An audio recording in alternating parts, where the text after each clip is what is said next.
নমস্কাৰ বন্ধুসকল, আৱাজ আসাম চেনেললৈ স্বাগতম জনাইছোঁ। চেনেলখন ছাবস্ক্ৰাইব কৰি ভিডিঅ'খন লাইক আৰু শ্বেয়াৰ কৰিব আৰু নতুন নতুন ভিডিঅ' বনাবলৈ মোক উৎসাহিত কৰিব। দৰঙৰ গৰুখেতিৰ উচ্ছেদৰ বিভীষিকা মাৰ নাযাওঁতেই যোৱাকালি উচ্ছেদ অভিযান আৰম্ভ কৰা হ'ল।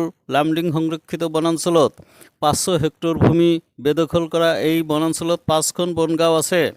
ইয়াৰে প্ৰথম পৰ্যায়ত ভেটানলা আৰু কমাৰপানী বনাঞ্চল উচ্ছেদ আৰম্ভ কৰা হৈছে। একাংশ লোকে এই বনাঞ্চলত বেদখল কৰি ঘৰ সাজিছিল, খেতি-বাতি কৰিছিল। এই উচ্ছেদ অভিযান আৰম্ভ কৰাত উত্তপ্ত পৰিস্থিতিৰ সৃষ্টি হয়।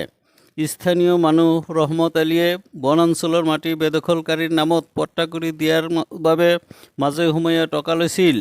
আজি উচ্ছেদ কৰাত ৰাইজৰ মাজত হাহাকাৰ লাগে আৰু ৰাইজ একগোট হোৱাত উচ্ছেদিত লোকসকলক ন্যায়ালয়ৰ জৰিয়তে তেওঁলোকক সুৰক্ষা দিয়াৰ যুঁজ দিব বুলি ৰহমত আলীয়ে ৰাইজক অৱগত কৰে।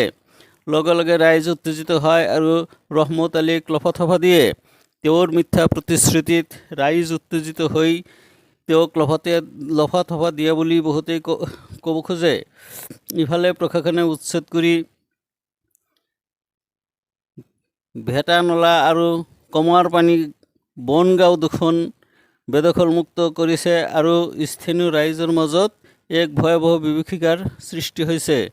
ধন্যবাদ।